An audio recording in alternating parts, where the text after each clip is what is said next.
Hello વિદ્યાર્થી મિત્રો, ધોરણ 6 વિષય વિજ્ઞાન અને ચેપ્ટર 10 જેનું નામ છે ગતિ અને અંતરનું માપન.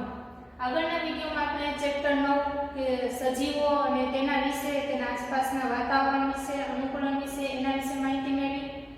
આજે આપણે ચેપ્ટર 10 ગતિ અને અંતરના માપન વિશે છે જાણકારી મેળવવાની છે. તો ચાલુ કરીએ કે પહેલી તથા બુઝોના વર્ગમાં ઉનાળા દરમિયાન કરેલા પ્રવાસની ચર્ચા ચાલતી હતી. આપણે આગળ ચેપ્ટર 9 માં એ જ રીતે હતું ને કે પહેલી અને બુઝોએ ઉનાળા દરમિયાન જે અલગ અલગ વિસ્તારની અલગ અલગ એરિયાની જે પિકનિક લીધી હતી તો એના વિશે ચર્ચા કરેલી હતી. તો આમાં પણ એ જ રીતે કરે છે. એક છોકરો તેના વતનમાં રેલવે, બસ અને છેલ્લે બળદગાડા દ્વારા ગયેલો. એક છોકરો છે એ તેના વતનમાં એટલે કે તેના ગામની અંદર છે રેલવે દ્વારા જાય છે, બસ દ્વારા અને છેલ્લે છે બળદગાડામાં જાય છે. એક વિદ્યાર્થીએ વિમાન દ્વારા યાત્રા કરી. એક વિદ્યાર્થીએ ઉનાળુ રજાઓના ઘણા દિવસો પોતાના કાકા સાથે માછલી પકડવા હોડીમાં પસાર કર્યો.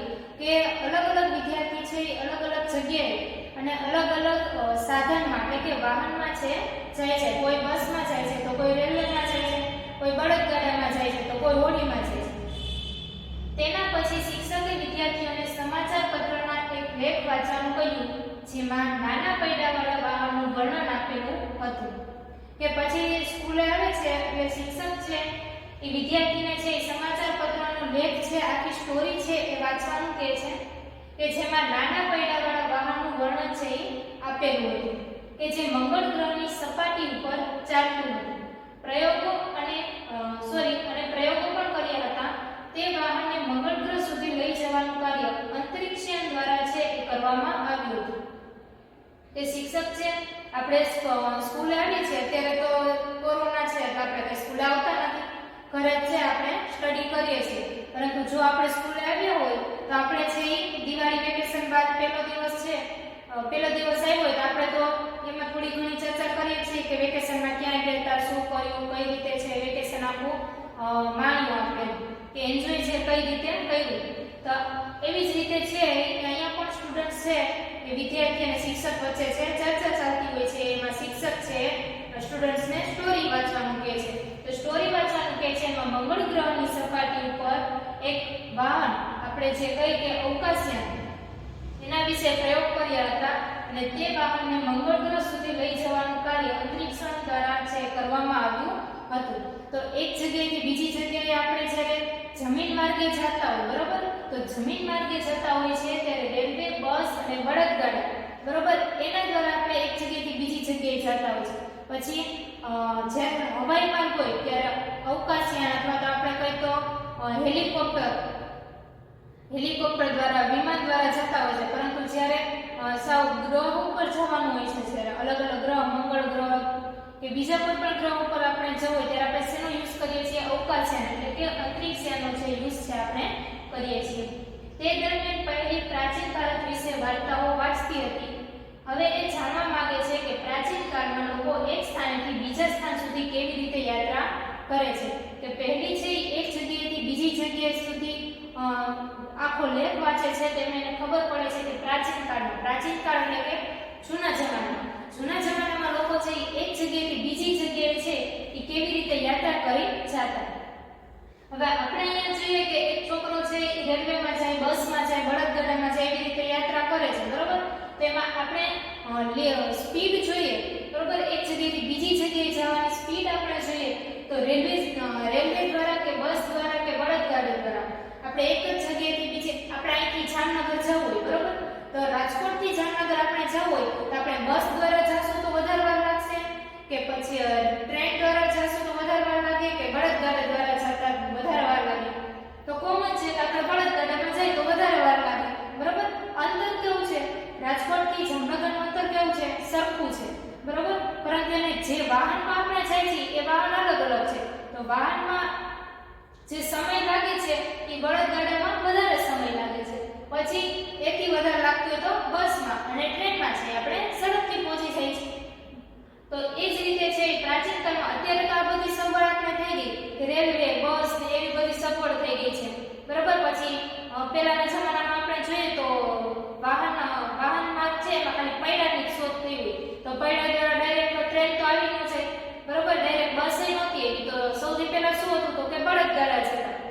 અને બળદગાડા છે એના દ્વારા એક જગ્યાએથી બીજી જગ્યાએ છે જાતા. એ તો આપણે જમીનમાં ગયું. પછી આપણે જોઈએ કે જ્યારે પાણીમાં આપણે જતા હોય તો એક જગ્યાએથી બીજી જગ્યાએ નદીમાં આપણે જવું હોય તો નદીમાં છે એમાં પણ આપણે અત્યારના જમાનામાં આપણે જોઈએ તો સ્ટીમર ને એવું આવી ગયું છે.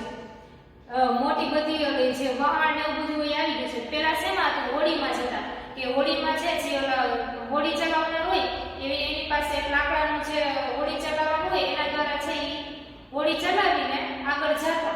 અત્યારે તો એમાં પણ છે એ થોડીક નવીનતા જોવા મળે છે.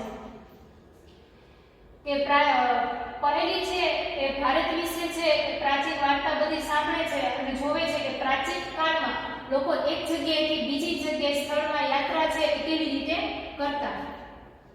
તો પહેલો પોઈન્ટ આવે છે 10.1 વાહન વ્યવહારની વાર્તા. પ્રાચીન સમયમાં લોકો પાસે વાહન વ્યવહારના વધુ સાધન ન હતા. અત્યારે તો આપણી પાસે છે ઘણા બધા સાધન છે.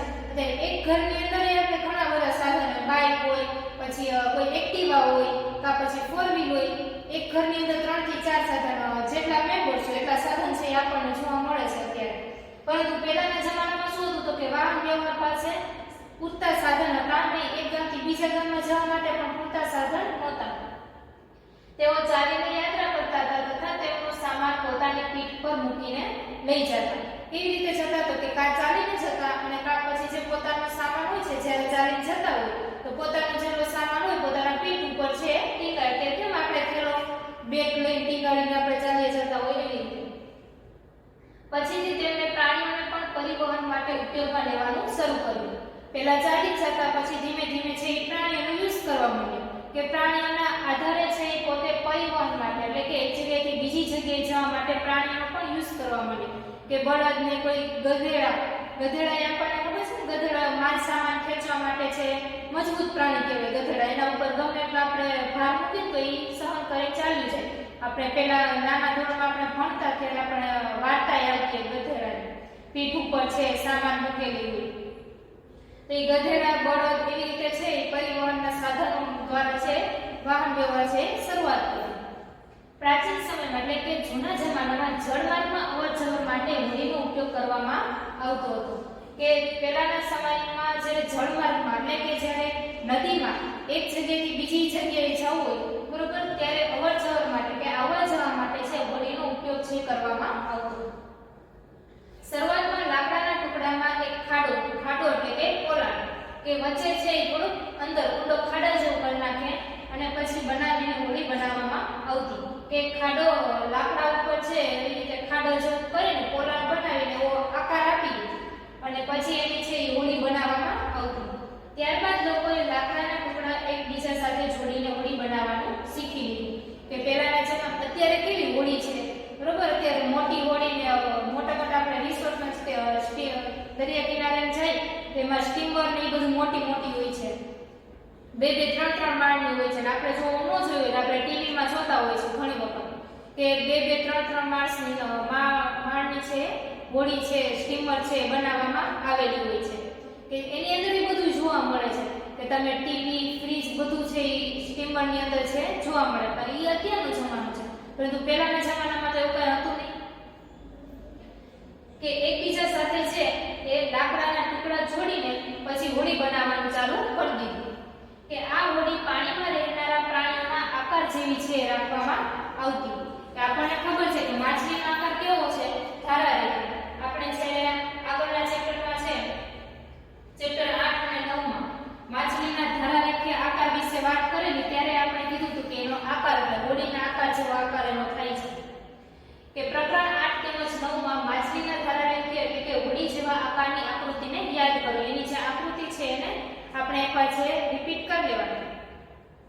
પૈડાની શોધ બાદ વાહન વ્યવહારની પ્રણાલીમાં અત્યંત મહત્વપૂર્ણ પરિવર્તન આવ્યા.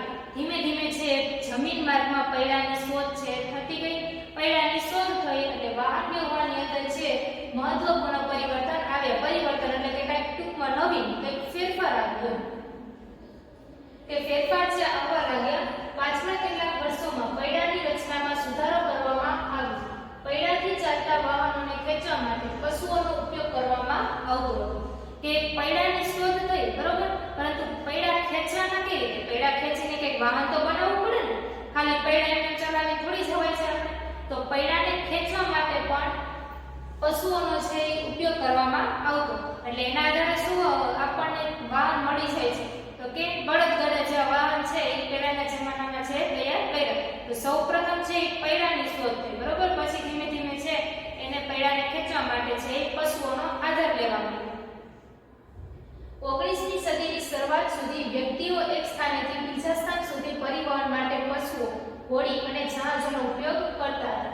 કે 19મી સદીની શરૂઆત સુધી એટલે કે પહેલાના જમાનામાં, જૂના જમાનામાં, કે જ્યાં સુધી 19મી સદી હતી કે ત્યારે છે વ્યક્તિને એક જગ્યાએથી બીજી જગ્યાએ જવું હોય તો પશુઓ, ઘોડી અને જહાજોનો ઉપયોગ છે કરતા. વરાળ યંત્રની શોધ સાથે પરિવહન માટેના નવા સાધનોની શરૂઆત થઈ. એ બધું જ્યારે ઘોડી છે, જહાજ છે અને પશુઓ એનો ઉપયોગ છે એ ક્યારે કરતા તો 19મી સદીમાં કરતા. હવે તો 21મી સદી આવી ગઈ છે તો ઘણો બધો ડિફરન્ટ, ઘણો બધો ચેન્જીસ છે આવી જાય છે.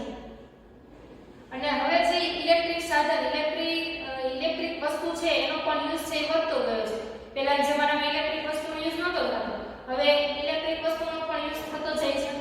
તો વરાળ યંત્રની શોધ થઈ, ધીમે ધીમે પરિવહન નવા સાધનોની પણ શોધ શરૂ થઈ. જેમ વરાળ યંત્રની શોધ ચાલુ થાય છે એવી રીતે નવા સાધનની શોધ પણ એના આધારે થતી જાય છે. વરાળ યંત્ર દ્વારા ચાલતી ગાડીઓ તથા માલગાડીના ડબ્બાઓ માટે રેલવેના પાટાનું નિર્માણ કરવામાં આવ્યું. પછી બળદગાડા પર ધીમે ધીમે શું થયું તો કે વરાળ યંત્રની શોધ થઈ તો વરાળ યંત્રના આધારે છે એ રેલવેના, માલગાડીના અને રેલવેના જે પાટા હોય છે એનું નિર્માણ કરવામાં આવ્યું. તો રેલવેના પાટાનું નિર્માણ થયું અને પછી ધીમે ધીમે વરાળ યંત્ર, એન્જિનથી ચાલતી ગાડી એટલે કે રેલવે છે એનું પણ નિર્માણ, એનું પણ સંશોધન છે થતું હતું. ત્યારબાદ સ્વચાલિત એટલે કે ઓટોમોબાઈલ, કે આપણે જાતે ચલાવી શકીએ એવા વાહન, કે સ્વચાલિત વાહન જેવા કે મોટર કાર, ટ્રક અને બસ આવી ગયા. પાણી ઉપર પરિવહન કરતા સાધનો, કે પાણી ઉપર પરિવહન કરતા જે સાધન હોય છે એ સાધનમાં મોટરથી ચાલતી હોય બોટ, જહાજ હોય એનો પણ ઉપયોગ છે થવા લાગ્યો. એ જો આકૃતિ 10.1 પહેલા આપણે આકૃતિ જોઈ લઈએ. 10.1 એમાં કોઈ પણ આકૃતિ હોય ને નીચે લખેલું હોય તો કોઈ પણ આકૃતિ જોતા પહેલા એની નીચે છે જે લાઈન હોય ને વાંચી લેવાય એટલે આપણને આકૃતિ છે સમજાય. કે વાહન વ્યવહારના સાધનો તો સાયકલ, પ્લેન, પછી ઘોડી, સ્ટીમર, જહાજ, બળદગાડું, બસ અને ટ્રેન, આ બધા સાધનથી આપણે પરિચિત છીએ, બરાબર. કે આ સાધનો તો આપણે યુઝ પણ કરેલો હોય છે. પરંતુ ઘણા સાધન એવા છે કે જે 19મી સદીની શરૂઆતના વર્ષોમાં વાયુયાનનો વિકાસ થયો. કે 19મી સદીની શરૂઆતના જે વર્ષ છે એ શરૂઆતમાં જે વાયુયાનો છે એટલે કે અવકાશયાન, વાયુ એટલે પવન એટલે અવકાશયાનનો છે વિકાસ થતો ગયો. ત્યારબાદ તેમાં સુધારો કરવામાં આવ્યો, તેને મુસાફરી તથા સામાન લઈ જવા યોગ્ય બનાવવામાં આવ્યો. કે પહેલાના જમાનામાં હોય એના ત્યારે જે વપરાતા હોય વાયુયાન અથવા જે એક જગ્યાએથી બીજી જગ્યાએ જે સામાન લઈ જવા માટે અથવા તો મુસાફરી માટે જે વપરાતા હોય એના કરતાં અત્યારની સદીમાં 19મી સદી કરતાં 21મી સદીમાં છે ચેન્જીસ, કંઈક નવો સુધારો આવી ગયો. કે ઇલેક્ટ્રિક રેલગાડી, મોનોરેલ, એક જ પાટા ઉપર ચાલતી ટ્રેન. કે ઇલેક્ટ્રિક રેલગાડી, ત્યારબાદ મોનોરેલ એટલે કે એક જ પાટા ઉપર ચાલતી ટ્રેન. આપણે લીખામાં અથવા એક્ઝામમાં ખાલી જગ્યામાં આવશે કે એક જ પાટા પર ચાલતી ટ્રેનને ખાલી જગ્યા કહેવામાં આવે છે. તો કઈ ટ્રેન તો કે મોનોરેલ ટ્રેન. ત્યારબાદ સુપરસોનિક વિમાન. સુપરસોનિક વિમાન એટલે તો કે અવાજની ઝડપે ઉડતા વિમાન, કે જે રીતે એનો અવાજ પણ વધારે હોય છે અને એની ઉડવાની સ્પીડ પણ કેવી હોય તો કે વધારે હોય છે. અંતરિક્ષયાન 20મી સદીના કેટલાક યોગદાન છે. 19મી સદીમાં શું હતું તો કે ખાલી જ્યારે એક જગ્યાએથી બીજી જગ્યાએ જાય તો નાના સાધનનો ઉપયોગ થતો. પછી હવે ઇલેક્ટ્રિકને લગતા સાધન, વરાળ યંત્ર અને ધીમે ધીમે એન્જિન ને બધું શોધ થતી ગઈ.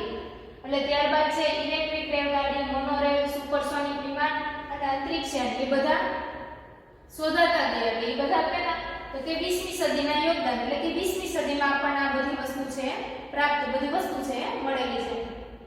આકૃતિ 10.1 માં પરિવહનના વિવિધ સાધનો બનાવવામાં આવે છે. આમાં આકૃતિ 10.1 હમણાં જે આપણે અહીંયા જોઈ કે આકૃતિ કે એમાં જે પરિવહનના અલગ અલગ સાધનો છે બનાવવામાં આવે છે તેને પ્રાચીનથી અત્યાધુનિક મુજબ પરિવહનના સાધનોને સાચા ક્રમમાં ગોઠવવાના છે. એ જે 10.1 આકૃતિ છે તમારા ટેક્સ્ટ બુકની અંદર તો હશે જ. તો એની અંદર છે 10.1 માં આધુનિક એટલે કે પ્રાચીનથી અત્યાધુનિક એટલે કે પ્રાચીનથી અત્યાર સુધીમાં છે કઈ રીતે આવે છે અને આખો ક્રમ છે એ આપવાનું કહે છે. તો પ્રાચીન જૂના જમાનામાં સૌથી પહેલા છે આમાંથી શેની શોધ થઈ હતી? તો કે સૌથી પહેલા બળદગાડું હોય, ત્યારબાદ તો કે જે બળદગાડું, પછી સાયકલ, ત્યારબાદ આપણે જોઈએ તો રેલવે, ત્યારબાદ બસ, પછી પ્લેન, સ્ટીમર. એવી રીતે ટૂંકમાં છે સૌથી જૂનાથી અત્યારે આપણે જોઈએ તો એક જ પાટા ઉપર ચાલતી ટ્રેન, મેટ્રો, મોનોરેલ ટ્રેન, બરાબર. અને અત્યારે જે ચાલે છે એ કઈ છે? તો કે મેટ્રો ટ્રેન. તો આની અંદર છે ઘણી બધી પરિવર્તન છે આપણે આવી ગયા છે. પરંતુ આ જે આકૃતિ છે એની અંદર બધા સાધનો એવા છે કે જેનો આપણે અત્યારે પણ યુઝ કરીએ છીએ. કે એવું નથી કે 19મી સદીના છે તો આપણે એનો યુઝ નથી કરતા, પરંતુ અત્યારે પણ આપણે છે એ વસ્તુનો યુઝ છે એ કરીએ છીએ. શું તેમાં પ્રાચીન પરિવહનનું કોઈ એવું સાધન છે જેનો ઉપયોગ આજકાલ થતો નથી? આપણે 10.1 આકૃતિ જોયું તો એની અંદર કોઈ એવા સાધન છે, એવા વાહન છે કે જેનો યુઝ આપણે અત્યારે નથી કરતા? તો કે ના, એવું કંઈ નથી. બળદગાડું છે તો એનો યુઝ આપણે અત્યારે કરીએ છીએ. ઘણા જગ્યાએ ગામડામાં ખેતીવાડીમાં છે એનો યુઝ છે થાય છે. ત્યારબાદ સાયકલ, તો સાયકલ તો આપણે બધા યુઝ કરીએ છીએ. ત્યારબાદ બસ, તો બસનો યુઝ કરીએ છીએ. ટ્રેન છે, ટ્રેનનો યુઝ કરીએ છીએ. પ્લેન છે તો પ્લેન આપણે વાપરીએ છીએ. ત્યારબાદ સ્ટીમર છે, જહાજ આપણે કહીએ તો એનો પણ આપણે દરિયામાં છે આપણે યુઝ છે કરીએ છીએ. તો એવો કોઈ વાહન સાધન છે કે જેનો ઉપયોગ થતો નથી? તો કે ના, બધાનો યુઝ છે એ આપણે કરીએ છીએ. ત્યારબાદ આવે છે 10.2 કે આ ટેબલ કેટલું પહોળું છે.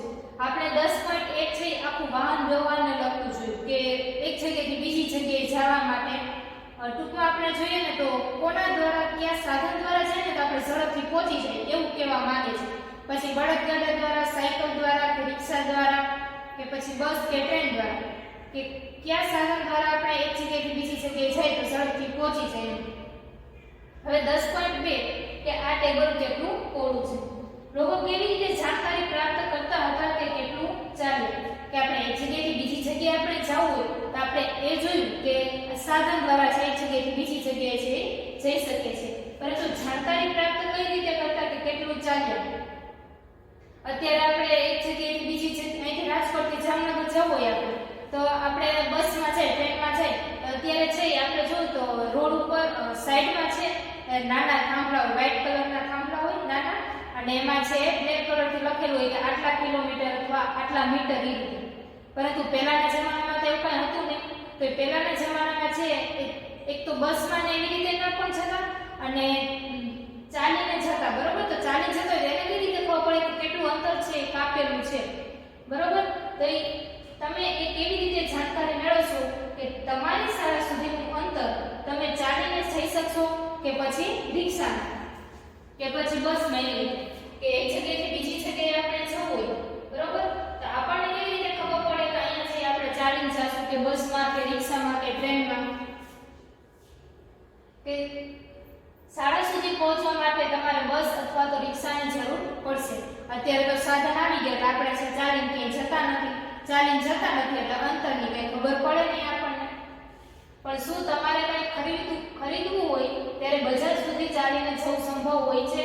તમે આ પ્રશ્નના ઉત્તર છે કેવી રીતે મેળવશો?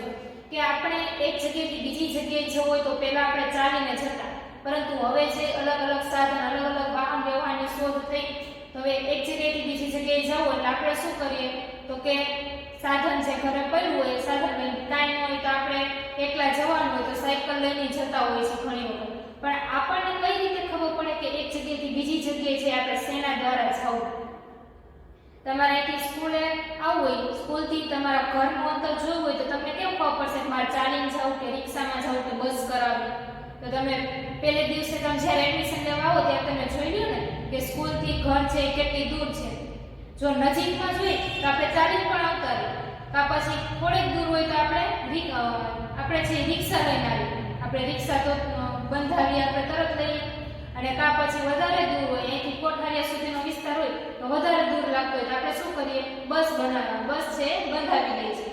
ઘરના આજુબાજુના એરિયામાં જો આપણી સ્કૂલ હોય તો આપણે છે ચાલીને આવીએ અથવા તો આપણે સાયકલ દ્વારા છે આપણે આવીએ છીએ. પણ વધારે લાંબી સ્પેસ હોય તો વધારે જગ્યાનું અંતર હોય તો આપણે શું કરીએ, રિક્ષા બંધાવી લઈએ. એથી વધારે હોય તો આપણે બસ બંધાવીએ. તો એ જ જગ્યાએ આપણે એક જગ્યાએથી બીજી જગ્યાએ જવું હોય, અહીંથી આપણે શોપિંગ કરવા ક્યાંક જવું હોય તો એ શોપિંગ સેન્ટર જો આવું હોય તો આપણે ચાલીને જઈએ છીએ, નથી જતા. આપણે છે તરત રિક્ષા દ્વારા છે એ જાય છે, અથવા તો આપણે કોઈ વ્હીકલ હોય તો આપણે ગાડી લઈને આપણે જતા રહીએ છીએ. કા પછી છે હવે આપણે એક જગ્યાએથી બીજી જગ્યાએ, એક ગામમાંથી બીજી ગામમાં આપણે જઈએ તો વધારે અંતર હોય તો આપણે ટ્રેનમાં જાય છીએ. એથી વધારે હોય તો અંતર વધારે હોય પરંતુ આપણે સ્પીડમાં પહોંચવાનું હોય તો આપણે તરત પ્લેનમાં છે જતા રહીએ છીએ. તો એ જ રીતે અંતર અને સાધનો છે એ આપણે ડિસ્કશન છે કરવાનું છે કે કોઈ સ્થાન કેટલું દૂર છે તે પહેલા જાણવું જરૂરી છે. તમે સ્કૂલ એડમિશન લ્યો એટલે ડાયરેક્ટ એડમિશન ભેગી તમે બસ બંધાવી લ્યો છો કે રિક્ષા બંધાવી લ્યો છો, વાહન બંધાવીએ છીએ તો કે ના, કે કોઈ સ્થાન છે એ કેટલું દૂર છે, તમારા સ્કૂલથી ઘર અથવા ઘરથી સ્કૂલ છે એ કેટલી દૂર છે એ જાણવું છે જરૂરી છે. જેથી આપણે અનુમાન લગાવી શકીએ કે ત્યાં કેવી રીતે છે પહોંચી શકાય. આપણે સ્કૂલ એડમિશન લેવા આવી તો પહેલા આપણે છે સ્થાન આપણે જોવું પડે કે અહીંથી સ્કૂલથી ઘરનું અંતર છે કેટલું દૂર છે. એ રીતે આપણે છે બસ હોય તો બસ ને રિક્ષા હોય તો રિક્ષા, વાહન હોય તો વાહન આપણે બંધાવીએ. પછી આટલા વિસ્તાર આજુબાજુ વિસ્તારમાં રહેતા હોય આપણે વાહન બંધાવીએ તો કે નહીં. જેમ કે ચાલીને, બસ દ્વારા, રેલવે દ્વારા, પાણીમાં હોડી દ્વારા અને વિમાન દ્વારા અથવા કોઈ અંતરિક્ષયાની જરૂર પડશે. એ રીતે આપણે કોઈ પણ એક જગ્યાએથી બીજી જગ્યાએ ટ્રાવેલિંગ કરવા જવું હોય તો એનું અંતર જાણ્યા બાદ આપણે નક્કી કરીએ કે આપણે કયા સાધનની મદદથી જવું. પછી જમીનમાં હોય તો બસ, ટ્રેન, રેલવે દ્વારા, અને જો પાણીવાળા વિસ્તાર હોય તો હોડી દ્વારા, અને આકાશને લગતા માર્ગમાં હોય વાયુની મદદથી હોય તો વિમાન અથવા તો એથી દૂર જવું હોય તો અંતરિક્ષયાન અથવા અવકાશયાનની જરૂર છે પડે છે. ક્યારેક એવી વસ્તુઓ પણ હોય છે કે જેની લંબાઈ અને પહોળાઈ જાણવાની આપણને આવશ્યકતા હોય છે. આપણે અંતરની વાત કરી, બરોબર, કે એક જગ્યાએથી બીજી જગ્યાએ જવું હોય તો, પરંતુ ઘણી વખત છે એવી વસ્તુ પણ હોય છે કે જેના માટે આપણે લંબાઈ અને પહોળાઈ જાણવાની આવશ્યકતા હોય છે. આપણે નવું ઘર હમણાં લીધું હોય, બરોબર, તે નવા ઘરની અંદર આપણે કબાટ બનાવવું હોય તો એ કબાટ બનાવવા માટે આપણે શું એમને ફર્નિચર વાળાને આપણે કહી દઈએ કે એમાં કબાટ બનાવી જાઓ. હવે એ ધારો કે કબાટ બનાવવા આવશે તો આપણે પેલા જોવું પડે ને કે આ જગ્યાએ આપણે કબાટ બનાવવો છે કે બીજા રૂમમાં કબાટ બનાવવો છે.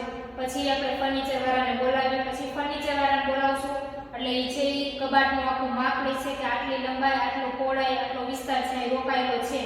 પછી એને આધારે છે આખું ફર્નિચર તૈયાર કરશે ને પછી કબાટ છે બનાવશે. એમને ડાયરેક્ટ આપણે ડિસિઝન નથી લઈ લેતા હાલો આ કબાટ છે થઈ જશે.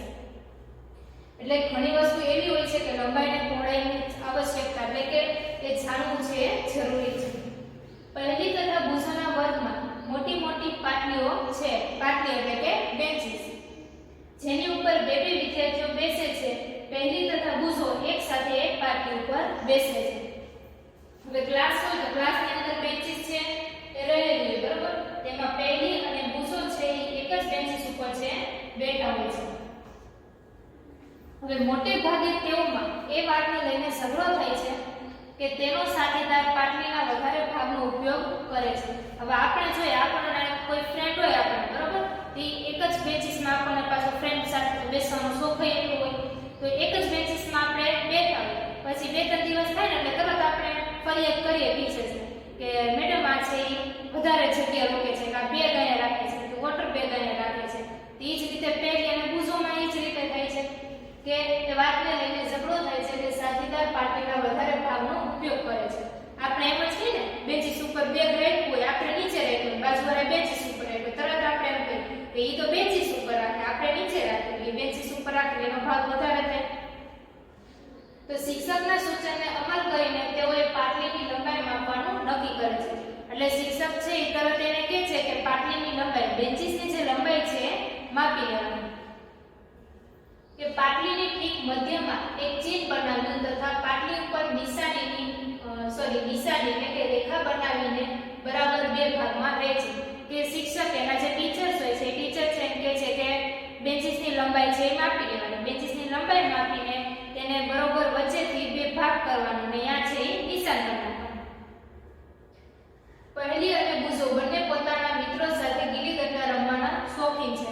પહેલાની જે જૂના જમાનામાં મેઇન રમત આપણે કેમ અત્યારે ક્રિકેટ ને વોલીબોલ ને એવી આવી ગઈ છે, કેરમ ને એવું, તો પહેલાના જમાનામાં લોકો શું રમતા? ગીલી દંડા રમતા. બુઝો તેની સાથે ગીલી દંડાની જોડી લઈને આવ્યો. એના મેડમે કીધું હતું કે બેન્ચીસ છે એ માપી લેવાની, એટલે બીજે દિવસે શું કર્યું? બુઝો છે એ ગીલી દંડાની એક જોડ લઈને છે આવે છે. અહીં આકૃતિ 10.2 માં તેમણે ગીલી અને દંડાનો ઉપયોગ કરીને પાટલીની લંબાઈ કઈ રીતે માપી તે દર્શાવવામાં આવ્યું છે.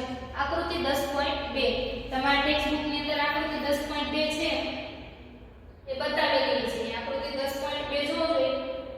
એની અંદર ગીલી દંડો, તમે ગીલી દંડો ન જોયો હોય તેમાં જુઓ કે ગીલી દંડો છે એની મદદથી છે કઈ રીતે છે બેન્ચીસની લંબાઈ છે આખી માપે છે. કે તેવું લાગે છે કે પાટલીની લંબાઈ બે દંડાની લંબાઈ તથા બે ગીલીની લંબાઈ બરાબર છે. પાટલીની જે આખી બેન્ચીસની લંબાઈ છે બરોબર, બે ગીલી અને બે દંડા બરાબરની એની લંબાઈ છે. અહીંયા જોશો તો બે ગીલી હોય અને બે દંડા હોય બરોબર, એના આધારે છે એની આખી લંબાઈ છે એટલી પરફેક્ટ થાય છે. માપ છે કે વધતું કે ઘટતું નથી. એટલે પરફેક્ટમાં બે ગીલી ને બે દંડો એટલે બરાબર વચ્ચે નિશાની થઈ છે કે એક ગીલી ને એક દંડા બરાબર બુઝોની જગ્યા અને એક ગીલી ને એક દંડા બરાબર પહેલીની જગ્યા. પાટલીની મધ્યમાં રેખા ખેંચવાથી બંને ખુશ થાય છે અને વચ્ચે છે એક લાઈન છે દોરી નાખે છે એટલે હવે બંનેને છે પરફેક્ટ જગ્યા છે મળી જશે. કારણ કે બંનેને અડધી અડધી પાટલી પ્રાપ્ત થઈ છે, જેમાં પાટલીનો અડધો ભાગ લંબાઈમાં એક દંડા અને એક ગીલીની લંબાઈ બરાબર છે. બંનેને પરફેક્ટ જગ્યા છે મળી ગઈ. પરફેક્ટ જગ્યા શું કામ? તો કે એક ગીલીને દંડા બરાબર એક જણાનું અને બીજા ગીલી દંડા બરાબર છે બીજા જણાની જગ્યા. એટલે બંનેને માપ કેવું મળ્યું? સરખું માપ મળે છે. હવે કેટલાક દિવસ પછી મધ્યમાં ખેંચેલ રેખા એટલે કે લાઈન છે ભૂસાઈ ગઈ અને બુઝોનો જૂનો ગીલી દંડો પણ ખોવાઈ ગયેલો હોવાથી તેની પાસે ગીલી દંડાની હવે નવી જોડ છે આવી ગઈ છે. થોડા દિવસે હવે લાઈન છે કેટલા દિવસ રહે? 2 થી 3 દિવસ રહે. થોડા દિવસ થશે એટલે લાઈન છે ઇરેઝ થઈ જાય છે. લાઈન ઇરેઝ થઈ જાય છે એટલે વળી છે એ બંનેને પાછી છે બંનેને છે માપવાનું હોય છે કે કોને કેટલી જગ્યા છે મળે છે. નકર વળી પાછો ઝઘડો ચાલુ થઈ જાય. ઝઘડો ચાલુ ન થાય એટલા માટે શું કરવાનું? વળી પાછું છે વચ્ચે રેખા છે દોરી નાખવાની. પરંતુ હવે આ જે રેખા હોય છે ઇરેઝ થઈ જાય છે, નિશાની ઇરેઝ થઈ જાય છે અને બુઝોનો જે જૂનો ગીલી દંડો હોય છે એ પણ ખોવાઈ જાય છે. હવે જૂનો ગીલી દંડો ખોવાઈ જાય એટલે નવો ગીલી દંડો આવે તો નવો ગીલી દંડો શું જૂનાની બરાબર જ હોય છે? તો કે ના. હવે આપણે કોઈ પણ વસ્તુ આપણે લીધી હોય અથવા તો કઈ સ્કેલ કે કઈ સાધનો એવી લીધા હોય તો શું જૂનું હોય એ જ માપના નવા સાધનો આવે છે? તો કે ના.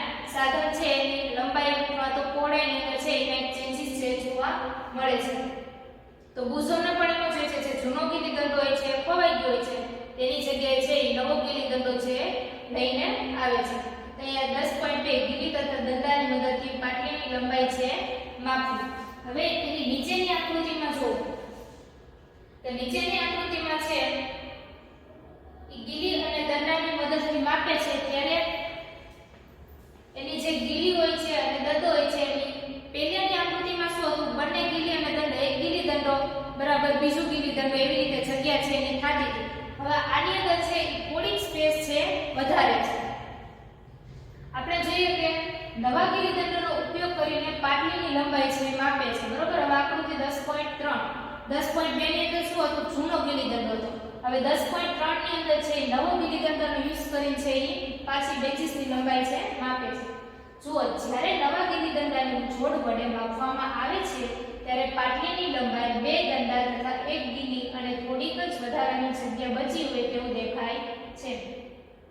કે જ્યારે નવા ગીલી દંડામાં માપે છે ત્યારે બે દંડા અને એક ગીલી બરોબર. હવે નવામાં જોઈએ તો બે દંડા જે મોટો સાઈઝ છે એ દંડાનું અને નાનું છે ગીલીનું. તો બે દંડા અને એક ગીલી બરોબર અને થોડી સ્પેસ છે વધારાની એવી રીતે છે થાય છે. તો જૂનાની બરાબર તો નથી. તો આમાં જે બંનેને ઇક્વલ ભાગ એટલે કે સમાન સરખો ભાગ છે કઈ રીતે મળશે? કે થોડીક જ વધારાની જગ્યા બચી હોય તો દેખાય છે જે એક ગીલીની લંબાઈ કરતા કરતાં થોડી ઓછી છે. તો હવે શું કરશું કે પહેલા આકૃતિ હતી, પહેલા એને જૂનો ગિલ્લી દંડો હતો તો એને જૂના ગિલ્લી દંડાની અંદર છે એ બંનેને એક ગિલ્લી ને એક દંડા બરાબરની જગ્યા છે મળતી હતી. હવે ગિલ્લી દંડો છે એ નવો આવી ગયો તો નવા ગિલ્લી દંડામાં શું કરશે તો કે તમે પહેલી અને બુઝોને શું સલાહ આપશો જેથી તે પાટલીની સંપૂર્ણ લંબાઈ છે માપી શકશે. તો હવે એને તમે કઈ રીતે સલાહ આપશો કે જેથી બંનેને ઇક્વલ એટલે કે સરખો ભાગ છે મળે. કે શું તે લંબાઈ માપવા માટે ક્રિકેટના સ્ટમ્પ તથા ગિલ્લીનો ઉપયોગ કરી શકશે કે હવે ગિલ્લી દંડાનો તો યુઝ ન થયો બરાબર, તો ખાલી ગિલ્લીનો અથવા તો ખાલી દંડાનો કા પછી છે કોઈ પણ સ્કેલ આપણે સ્કેલની મદદથી પણ માપી શકીએ. તો આપણે છે ને શું સૂચવીએ કે અથવા તમે વિચારો છો કે એવું કરવાથી પણ આવી જ સમસ્યા ઊભી થશે. હા તો સ્કેલ હોય અથવા તો બીજા કોઈ પરથી માપીએ તો પણ આવી જ સમસ્યા છે ઊભી થઈ રહેવાની શક્યતા રહે. સ્કેલ માપીએ બરાબર તો 3 થી 4 સ્કેલ વચ્ચે થાય.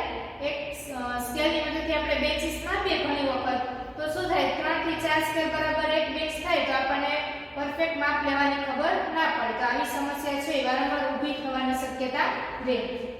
પરફેક્ટ માપ ટૂંકમાં આની પાસેથી આપણને મળતું નથી. તો એક કામ કરી શકે છે કે એક નાની દોરી લઈ તેના પર બે ચીન બનાવે. એટલે હવે શું કરે છે સાધનનો ઉપયોગ નથી કરતા પરંતુ હવે દોરી લે છે. તો એક નાની દોરી લેવાની તેના ઉપર બે ચીન બનાવવા. ચીન એટલે કે નિશાન.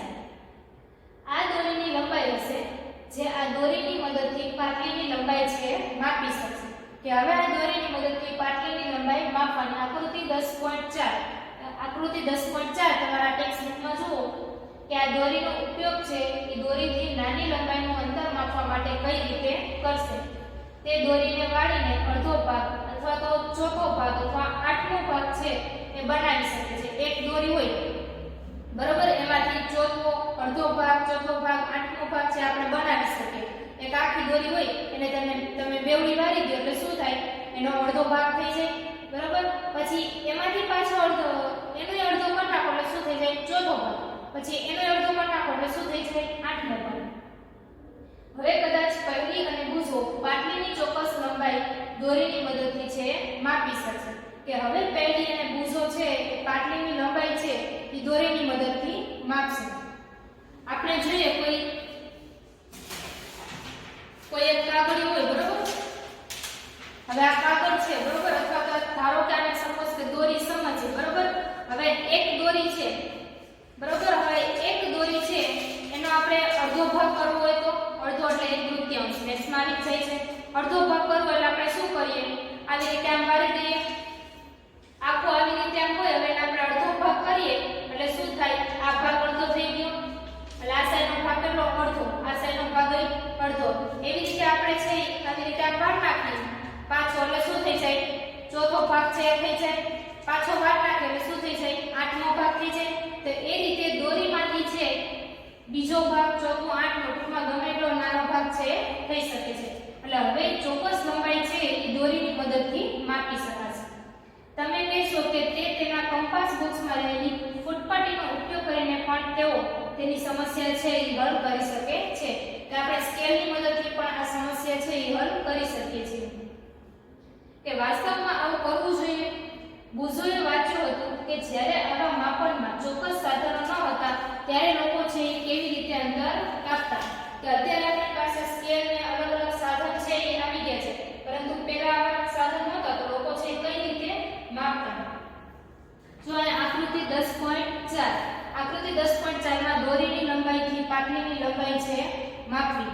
કે જો એ પાટલી બેચીસની લંબાઈ છે અને દોરીની મદદથી છે માપે છે. હવે દોરીને ભાગ કરી નાખે બેવડી વાર દે એટલે બે ભાગ વચ્ચે નિશાન કરી નાખે એટલે હાફ એકનો હાફ ભાગ છે થઈ જાય છે. તો પહેલાના જમાનામાં છે એ કઈ રીતે છે માપતા. અત્યારે તો સ્કેલ ને મેથ્સમાં આપણે માપવો તો કોણ માપો એની રીતે થઈ જાય છે બરોબર. પરંતુ પહેલાના જમાનામાં કઈ રીતે માપે તો જાતે પણ વિભિન્ન અંતર એટલે કે જુદા જુદા અંતર માપવાનો પ્રયાસ છે કરી ચૂક્યો. કે જાતે પણ છે અલગ અલગ રીતે અંતર માપવાનો પ્રયત્ન છે કરે છે. એવા કેટલાક પ્રસંગો આવે છે જ્યારે આપણે લંબાઈ માપવાની જરૂરિયાત પડે છે. દરજી કપડાની લંબાઈ તેમાંથી ઝભ્ભો બનાવી શકશે કે નહીં તે જાણવા માટે માપે છે. કે કોઈ પણ આપણે દરજી આગળ જઈએ તો આપણે એની પાસે કાપડ લઈને જઈએ તો એમાંથી આપણા માપની બનશે કે નહીં, બરોબર, એના માટે ઈ માપ લે છે અને પછી એમાંથી બને. આપણે સાવ નાનું કાપડ લઈને જાય અને એમાંથી કોઈ મોટી વસ્તુ બનાવવાની હોય તો એ ન બને. એ માપ લે, એ માપ જેટલું કાપડ હોય તે એમાંથી આપણી પરફેક્ટ વસ્તુ બને. મિસ્ત્રી કોઈ કબાટની લંબાઈ કેમ માપે છે? કારણ કે તે જાણી શકશે કે તેના દરવાજા બનાવવા માટે કેટલા લાકડાની જરૂર પડશે. કે હવે દરજીનો તો ઠીક છે, હાલો માપે છે, માપીને બધું વર્ક કરે છે, એ જ રીતે મિસ્ત્રી પણ કરે છે. કે મિસ્ત્રી છે એની લંબાઈ શું કામ માપે છે? તો કે માપીને જોવે કે કેટલા લાકડાની જરૂર છે પડશે, અથવા તો કોઈ ફર્નિચર કરાવવું હોય તેને કેટલી લંબાઈ અથવા કેટલા પહોળાઈનો દરવાજો છે અહીંયા બંધ બેસે. આપણે મેઇન ડોર હોય તો આપણે દરવાજો કરાવવો હોય તેમને આગળ જગ્યા હોય પરંતુ દરવાજો બંધ બેસાડવો હોય તો આપણે કોઈ મિસ્ત્રી વાળાને બોલાવીએ તો એ આવી તરત એ દરવાજો ગમે એમ આપણે લેતા નહીં આવે. આપણે ફોન કરીએ કે દરવાજો બેસાડવાનો છે, ઘરે આવે એ ડાયરેક્ટ દરવાજો નહીં લેતા આવે. પહેલા એ આવશે, પછી જોઈશે કે આટલા બાય આટલાનો દરવાજો અથવા આટલી લંબાઈ આટલી પહોળાઈ એવી રીતે જોઈશે, માપશે અને પછી એનો બંધ બેસતો દરવાજો છે એ લાવશે. અને જો માપ વગર લઈ આવશે તો કાં તો દરવાજો છે એ ટૂંકો થઈ જશે અને કાં તો દરવાજો છે એ થોડો હતો એના કરતાને મોટો થઈ જશે, તો આપણે છે લોક છે ના કરી શકીએ. એ જ રીતે ખેડૂતને પોતાના ખેતરની લંબાઈ, પહોળાઈ તથા ક્ષેત્રફળ જાણવાની આવશ્યકતા એટલા માટે હોય છે કે તે જાણી શકે કે ખેતરમાં કેટલા બીજ રોપવાની જરૂરિયાત છે તથા તેને તેના પાક માટે કેટલા પાણીની જરૂરિયાત પડશે. જેમ દરજીને, મિસ્ત્રીને જરૂર હોય છે એ જ રીતે ખેડૂતને પણ જરૂર હોય છે. ખેડૂતે એમને ખેતરમાં વાવવા ન મળે. ખેડૂતમાં આપણે જોઈએ તો જમીન હોય, આપણે ઘરે ગામડે જમીન હોય તો કંઈ પૂછવાનું કે એમાંય ખબર પડે કે કેટલા બીજ વાવવું અથવા તો કેટલી પાણીની છે એ જરૂર પડે. હવે આપણે મોટું બધું એક ખેતર છે પરંતુ એ કેટલા માપનું ખેતર છે, કેટલા વીઘાનું ખેતર છે એ જ ખ્યાલ ન હોય આપણને. ખેતરની લંબાઈ, પહોળાઈ, ખેતરની સાઈઝ, કેટલા વીઘા જમીન છે અથવા હેક્ટર હોય તો એની કંઈ આપણને ખ્યાલ જ નહીં. એમને ડાયરેક્ટ બીજ વાવવા માંડી તો ચાલે? ન ચાલે. હાલો બીજ આપણે વાવી દીધું પણ પાણીની આપણને માપની જરૂર હોય ને આપણે ગમે તેટલું પાણી ગમે એરિયામાં વાવી દીધું તેની કંઈ આપણને પરફેક્ટ ખ્યાલ આવે નહીં. ખેડૂતે પણ એની કેટલા વીઘા જમીન છે બધું જોવું પડે, એની લંબાઈ, પહોળાઈ બધું પણ આપણે જોવું પડે. ત્યારે એને ખબર પડે કે આટલા ભાગની અંદર આપણે આ વસ્તુ વાવી છે તો બીજો નાનો એવો ભાગ છે તેમાં આપણે નાની થોડી ઘણી વસ્તુ છે વાવી શકીએ. તો ખેડૂતને પણ એનો ખ્યાલ આવે. તે રીતે માપવાની જરૂરિયાત છે એ બધી વસ્તુમાં છે પડે છે. જ્યારે તમને પૂછવામાં આવે કે તમારી લંબાઈ કેટલી છે ત્યારે તમે એક સરળ રેખીય લંબાઈ બતાવશો કે જે તમારા માથાથી તમારા પગની એડી સુધીની લંબાઈ બરાબર હોય છે. કે આપણને કોઈ પૂછે કે તમારી લંબાઈ છે કેવડી છે તો આપણે શું કરીએ? જો આપણને લંબાઈ ખબર હોય કે આટલી છે તો આપણે એમ કહીએ કે આટલો 3 ફૂટ કે 4 ફૂટ કે આટલા ઇંચ એવી રીતે આપણે કહી શકીએ. પરંતુ આપણને ખ્યાલ જ ન હોય કે આપણી લંબાઈ કેટલી છે તો આપણે શું કહીએ? તો કે માથાથી પગની એડી સુધીની છે આપણી લંબાઈ એટલી આપણે છે કહી શકીએ. કે આ સાવરણી કેટલી લાંબી છે. હવે એવું નથી કે આપણે ખેડૂત હોય કે મિસ્ત્રી હોય કે દરજી હોય એ જ લંબાઈનું માપનનો યુઝ કરી શકે. આપણે પણ છે રોજબરોજ છે રેગ્યુલર લંબાઈનો યુઝ છે, માપનનો યુઝ છે કરીએ છીએ. કે આ સાવરણી કેટલી લાંબી છે, પાટલી કેટલી પહોળી છે, દિલ્હીથી લખનઉ કેટલું દૂર છે, પૃથ્વીથી ચંદ્ર કેટલો દૂર છે. આ બધા પ્રશ્નોમાં એક વાત સરખી છે કે તે બધા બે સ્થાન વચ્ચેના અંતર સંબંધિત છે. કે કોઈ જગ્યાએ છે માપ દર્શાવે છે તો કોઈ જગ્યાએ અંતર દર્શાવે છે. બે સ્થાન પાટલીની બે કિનારીની જેમ નજીક હોઈ શકે અથવા તેનાથી વિપરીત જમ્મુથી કન્યાકુમારીની જેમ એકબીજાથી અત્યંત દૂર પણ હોઈ શકે. કે ઘણાનું માપ નજીક પણ હોઈ શકે અને ઘણાનું છે દૂર પણ હોઈ શકે છે. તો ચાલો હવે આપણે અંતર અથવા લંબાઈ માપીએ ત્યારે ચોક્કસ રીતે શું કરવું જરૂરી છે તે જાણવા માટે કેટલા માપન જોઈએ. કે આપણે અંતર કે લંબાઈ માપવું છે બરોબર, પરંતુ અંતર અથવા લંબાઈ માપવાની પણ પરફેક્ટ રીત આવે. એમને એમ ગમે એમ ન માપી શકે. આપણે કોઈ ફર્નિચર વાળાને કે ગમે એને આપણે બોલાવીએ તે આડેધડ એમને દરવાજો મેઇન ડોર ફિટ કરાવવું હોય આપણે તો આડેધડ એમને ગમે એટલા માપનું છે એ પર એટલો દરવાજો લઈને આવી જશે, ચાલશે? તો નહીં ચાલે. પરફેક્ટ માપ છે એવું હોવું જોઈએ ત્યારે જ એનો જે દરવાજો છે એ આપણા મેઇન ડોરની અંદર બંધ બેસે. અથવા તો કબાટ હોય અથવા તો દરજી હોય તેને પણ પોતાના કાપડમાં છે પરફેક્ટ માપ જોઈએ. પછી અડધું પડધું હાલે ન હાલે ને એવું માપ લઈને કરી નાખે, ચોકસાઈ ન રાખે કાંઈ બરોબર, તો એ છે સરખા માપનું છે એ આપણે થતું નથી. કે એમાં છે કંઈક છે ફેરફાર ફેરફાર છે થાય તો આ વસ્તુ આપણને ટૂંકી પડે, આ વસ્તુ લાંબી પડે. તો માપનમાં પણ છે એ ચોકસાઈ છે એ હોવી જોઈએ.